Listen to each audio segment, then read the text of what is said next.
முருகா சரணம். வெற்றிவேல் முருகனுக்கு அரோகரா. அருணகிரிநாத சுவாமி திருவடிகளே சரணம். வள்ளிமலை சச்சிதானந்த சுவாமிகள் துணை. பொங்கித்தாய் அருள். அனைவருக்கும் வணக்கம். இந்த காணொளி எதை பற்றி அமைகிறதுனா விரதம்னா என்ன, இப்போ சஷ்டி விரதம் நமக்கு தொடங்க இருக்குது, அது எப்படி நம்ம எடுக்கணும் அப்படிங்கிறத பற்றின ஒரு முழுமையான விளக்கமாக இருக்கும்.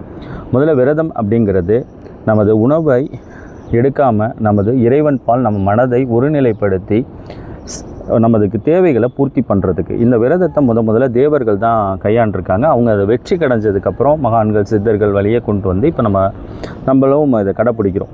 இந்த விரதம் எடுக்கிறதுனால மனம் ஒருமைப்பாடுபடுது, நமக்கு ஒரு நம்பிக்கை பிறக்கும். முருகப்பெருமான் மீது நமக்கு இருக்கக்கூடிய எண்ணங்கள் இன்னும் தீவிரமாக்கப்பட்டு சடாச்சர மந்திரம் முருகப்பெருமானே முருகா முருகா போன்ற நாமங்கள்னால் நம்ம உச்சாடனம் பண்ணும்போது அது நமக்கு முழு பலனை கொடுக்கும். முருகருக்கும் நமக்குமான தொடர்பை அதிகப்படுத்தும்.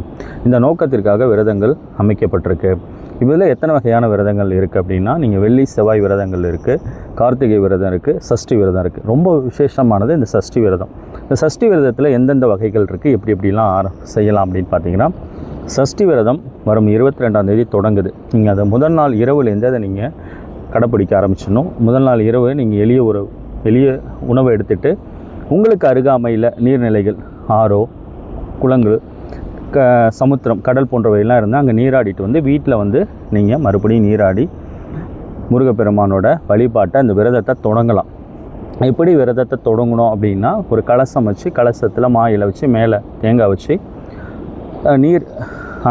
நீரில் வந்து நீங்கள் திரவிய பொடி, எலுமிச்சம்பழம், கொஞ்சம் மஞ்சள் இதெல்லாம் வச்சு நீங்கள் கீழே வந்து நெல்மணிகளை வைக்கலாம், இல்லை பச்சரிசியை வைக்கலாம். அது மேலே கலசம் வச்சு வாழை இலை இதெல்லாம் அமைச்சு நீங்கள் தொடங்கலாம். முருகப்பெருமானோட திருவுருவ படத்திற்கு முன்னாடி இப்படி நீங்கள் விரதத்தை இது பிரம்ம முகூர்த்தத்தில் தொடங்குறது சிறப்பு. இது 6 நாள் நடக்குது. 22ஆம் தேதியிலேருந்து 27ஆம் தேதி வரைக்கும் நடக்குது. இந்த விரதங்களில் பல்வேறு வகையான விரதங்கள் இருக்குது. ரொம்ப உச்சக்கட்ட சக்தி வாய்ந்தது, ரொம்ப அதிகம் அது கடைப்பிடிக்கிறதுங்கிறது ரொம்ப கடினமான விரதம் அப்படின்னா, எச்சில் கூட முழுங்காமல் விரதம் எடுப்பாங்க. இது வந்து ரொம்ப உக்கிரமான ரொம்ப அதிசக்தி வாய்ந்த விரதம் இது. அடுத்தது நீங்கள் வந்து மிளகு விரதம் வந்து எப்படி எடுக்கிறாங்கன்னா, ஒரு வேளைக்கு 6 மிளகு, 6 கைப்பிடி நீர் அப்படி எடுத்துப்பாங்க. ஒவ்வொரு நாளும் ஒரு மிளகு எடுத்தும் 7 நாளைக்கும் 7 மிளகு கூட எடுத்துப்பாங்க. இப்படி மிளகு விரதம் எடுப்பாங்க. இன்னொன்று வந்து பழங்களை மட்டுமே சாப்பிட்டு விரதம் எடுப்பாங்க. 3 வேளைகளும் பழமே சாப்பிடுவாங்க.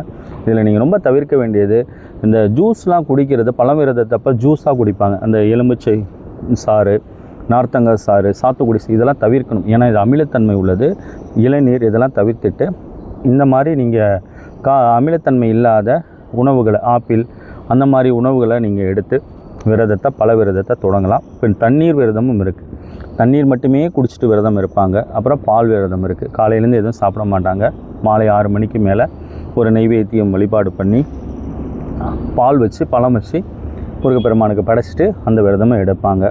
இதில் ரொம்ப விசேஷம் என்ன அப்படின்னா, நீங்கள் சடாட்சர மந்திரத்தை ஜபிச்சுக்கிட்டே இருக்கணும். இந்த மந்திரம் ஏன் உடல் வந்து நமக்கு பசி எப்பப்பெல்லாம் தோணுங்கும் போது நம்ம முருகப்பெருமானோட திருநாமத்தை 3 எழுத்து மந்திரம் முருகா, 1 எழுத்து மந்திரம் ஓம், 6 எழுத்து மந்திரம் சடாட்சர மந்திரம், இந்த ஓம் சரவணபவ, இந்த மந்திரத்தை நீங்கள் எவ்வளோக்கு எவ்வளோ உச்சாடனம் பண்ணிக்கிட்டே இருக்கீங்களோ அவ்வளோக்குள்ளோ இது சக்தி வாய்ந்தது. உங்களுக்கு வந்து உடனடியாக இந்த காலகட்டங்களில் அது உடனடியாக உங்களுக்கு வந்து பலனை கொடுக்கக்கூடியது. நீங்கள் விரதம் எடுக்கிறது எந்த தன்மைக்காக விரதம் எடுக்கிறீங்க? நிறைய அடியார்கள் வந்து திருமணத்துக்கு விரதம் எடுப்பாங்க, நோய் தீரணும் விரதம் எடுப்பாங்க, உறவுகள் ஒன்று இணையணும் விரதம் எடுப்பாங்க, குழந்தை வரம் வேணும்னு விரதம் எடுப்பாங்க. இந்த மாதிரி பல்வேறு நோக்கத்திற்கு விரதங்கள் இருக்குது. அப்படி நீங்கள் எடுக்க போகும்போது உங்களுக்கு எந்த பிரச்சனை அப்படின்னா, அதுக்குள்ள திருப்புகளை நீங்கள் பாராயணம் பண்ணலாம். உதாரணத்துக்கு சொந்த வீடு வேணும்னா அண்டர்பதி குடியேற இந்த திருப்புகளை நம்ம பாராயணம் பண்ணலாம். இப்போ குழந்தையின்மைனா ஜெகமாயை உச்சும் அப்படிங்கிற திருப்புகள் பாராயணம் பண்ணலாம். திருமணம்னா விரல் மாறல் 5. இந்த மாதிரி ஒவ்வொரு பிரச்சனைகளுக்கும் ஒவ்வொரு திருப்புகள் பாடல்கள் இருக்குது. ரொம்ப முக்கியம், இந்த சூரசம்ஹாரம் திருச்செந்தூரில் நடக்கிறதுனால திருச்செந்தூர் ஸ்தலத்துக்கு உரியதே இருக்கக்கூடிய திருச்செந்தூர் திருப்புகள், இந்த வள்ளிமலை சச்சிதானந்த சுவாமிகளுக்கு இந்த திருப்புகள் பாராயணம் பண்ணதன் மூலம் முருகப்பெருமான் காட்சி கொடுத்து அவரோட குழந்தை ரூபத்தில் வள்ளிமலை சச்சிதானந்த சுவாமிகள் மடியிலே வந்து அமர்ந்தார். தொந்தி சரிய மயிரே வெளியிற நிறை தந்த மசைய முதுகே வளைய இத தொங்க ஒருக்கை தடிமேல் வரமகளிர் நகையாடி என்ற திருப்புகளை தினமுமே நீங்கள் பாராயணம் பண்ணலாம். நீங்கள் திருச்செந்தூர் போகக்கூடிய வாய்ப்பு இருந்ததுன்னா அந்த ஸ்தலத்திலே போய் இதை பாராயணம் பண்ணலாம். ஆனால் நீங்கள் தினமும் இந்த தெய்வ பாசுரங்களை படிக்கிறது பிரம்ம முகூர்த்தத்தில் தினமும் எழுந்திரிச்சு இதை படிக்கணும். அதுதான் ரொம்ப ரொம்ப முக்கியம். இதை முன்னிட்டு நாங்கள் இந்த யூடியூப் சேனல்லே பிரம்ம முகூர்த்தத்தில் 4:30 மணிக்கு வேல்மாறல், திருப்புகழ், தேவேந்திர சங்கம் வகுப்பு, கந்தர் அனுபூதியெலாம் நாங்கள் பாராயணம் பண்ணிக்கிட்டு தான் இருக்கோம். விருப்பம் உள்ளவங்க எங்களோட கூட இணைஞ்சு நீங்கள் பாராயணம் பண்ணலாம். இது எந்த வித கட்டணமும் இல்லை. நீங்கள் லைவில் ஃப்ரீயாகவே கலந்துக்கலாம்.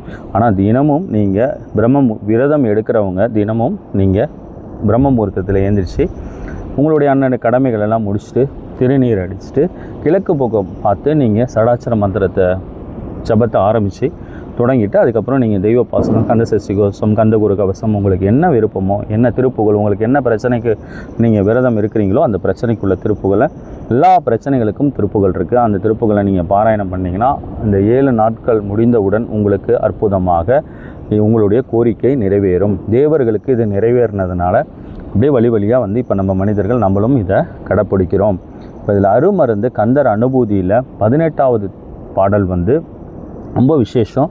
அந்த பாடலை இந்த குழந்தை தள்ளி போகிற சகோதரிகள் அதை பாராயணம் பண்ணினாங்கன்னா கண்டிப்பாக அவங்களுக்கு இது குழந்தை கண்டிப்பாக பாவிக்கும். 15 மாதத்தில் இந்த குழந்தை உங்கள் மடியில் தவழும். இது பெரிய குருமார்களால் சொல்லப்பட்டிருக்கு. இது கண்கூட நாங்களும் பல இடங்களில் பார்த்துருக்கோம். வெற்றியும் அடைஞ்சிருக்காங்க நிறைய சகோதரிகள். நீங்களும் கண்டிப்பாக இதை பயன்பெறுங்க. மேலும் இதை பற்றி ஏதாவது சந்தேகம் இருந்தால் தொடர்பு கொள்ளலாம். இரவும் 7:30 மணிக்கும் லைவில் நாங்கள் இதை பற்றி சொல்கிறோம். காலையிலையும் நாங்கள் வழிபாடுகள் இருக்குது.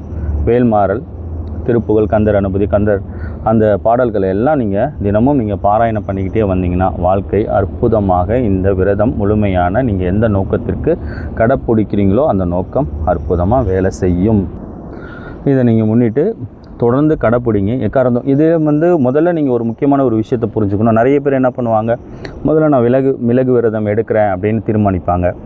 ஒரு நாள் சில நாள் எடுப்பாங்க. அப்புறம் திடீர்னு அவங்களால முடியாது. டக்குன்னு பல விரதத்துக்கு மாறிடுவாங்க. அப்புறம் விரதமே இல்லாமல் வழிபாடு மட்டும் பண்ணுவாங்க. அப்படி இருக்காதீங்க. நல்லா தீர்மானிச்சிங்க. உங்களுக்கு இப்போ ஒரு நாள் கிட்ட டைம் இருக்குது. நீங்கள் நல்லா தீர்மானித்து நாளை மாலையிலேருந்து நீங்கள் தொடங்க ஆரம்பிச்சிடலாம். என்ன எடுக்க போகிறோம், என்ன உணவு எடுத்துக்கிட்டே ஒருவேளை உணவு கூட எடுத்துப்பாங்க. சில பேர் மதியம் மட்டும் சாப்பிட்டுட்டு கூட விரதம் எடுப்பாங்க. அப்படி செய்ய போகிறோமா, இல்லை மிளகு விரதம் எடுக்க போகிறோமா, இல்லை நீர் மட்டும் ஆகாரம் எடுக்க போகிறோமா, இல்லை பால் பழம் எடுக்க போகிறோமா, இந்த மாதிரி என்னன்னு முடிவு பண்ணிக்கிட்டு தொடங்குங்க. முடிவு எடுத்ததுக்கு அப்புறம் மாற்றாதீங்க. அது உங்களுக்கு ஒரு பலன் கொடுக்காம போயிடும். ஏன்னா மனதில் ஒரு விஷயத்தை நம்ம உறுதிப்படுத்திட்டோம்னா அது மாற்றக்கூடாது. இறை வழிபாடுல என்னன்னு முடிவு பண்ணிவிட்டு அதை தொடங்குங்க. ரொம்ப சிறப்பு. எல்லாராலும் இப்போ உடல் பலவீனமாக இருக்குது, எடுக்க முடியாதுன்னு ரொம்ப சிறந்த விரதம் தேங்காய் பால், வாழைப்பழம். நம்ம சாமிக்கு படைக்கிறோம்ல, அந்த வாழைப்பழமும் தேங்காய் பாலும், இது 3 வேளையுமே எடுத்துக்கலாம். இது உடலை நல்ல ஒரு தங்க தேகம் போல் மாற்றும். அவ்வளோ சக்தி இருக்குது இந்த தேங்காய் பால், வாழைப்பழத்துக்கு. நீங்கள் அப்படி கூட விரதம் எடுத்துங்க. என்னால் உடல்நிலை முடியல ஆனால் எடுக்கணும் அப்படின்னா அப்படி நீங்கள் எடுத்து பாருங்கள். உங்களை உடலை தங்க தேகம் போல் மாற்றும். இது அற்புதமான பலனை கொடுக்கக்கூடியது. நீங்கள் தினமும் இதை பாராயணத்தை கடைப்பிடிங்க. அதை விட்டுறாதீங்க. இது விரதம் இந்த அரிய வாய்ப்பை இது வருடத்திற்கு ஒரு சில குறிப்பிட்ட நாட்கள் தான் நடக்குது இந்த சஷ்டி விரதம். சில பேர் என்ன பண்ணுவாங்க, சஷ்டி சூரசம்ஹாரம் வரைக்கும் இருப்பாங்க. சில பேர் வள்ளி தெய்வசேனா திருமணம் முடிஞ்சதுக்கப்புறம் அது வரைக்கும் கூட விரதத்தை கடைப்பிடிப்பாங்க. அது உங்களுடைய மனநிலை பொறுத்தது. இது எதுவுமே கிடையாது. நீங்கள் கலசத்தை வச்சு நீர் வச்சு நீங்கள் விரதத்தை தினமும் அதை பார்த்து நீங்கள் மந்திர உச்சாடனங்கள் சொல்லும் போது, இந்த தெய்வ பாசனம், திருப்புகழ், வேல்மாறெல்லாம் படிக்கும் போது பெரிய சக்தி உங்களுக்கு நல்ல ஒரு தீர்வை கொடுக்கும். இது கண்டிப்பாக நடக்கும். ஏன்னா நீருக்கு அவ்வளோ சக்தி இருக்குது. அதனால தான் இந்த முன்னோர்கள் இந்த அமைப்பை உருவாக்கியிருக்காங்க. கண்டிப்பாக உங்களுடைய நோக்கம் அனைவருக்கும் இந்த விரதம் எடுக்கிறவங்களுக்கு நிறைவேறணும். அதை முருகப்பெருமான்கிட்ட எல்லாரும் பிரார்த்திப்போம். எல்லாம் நல்லா இருப்போம். முருகா சரணம். வெற்றிவேல் முருகனுக்கு அரோகரா. அருணகிரிநாத சுவாமி திருவடிகளை சரணம். வள்ளிமலை சச்சிதானந்த சுவாமி துணை. பொங்கி தாய் அருள். நன்றி.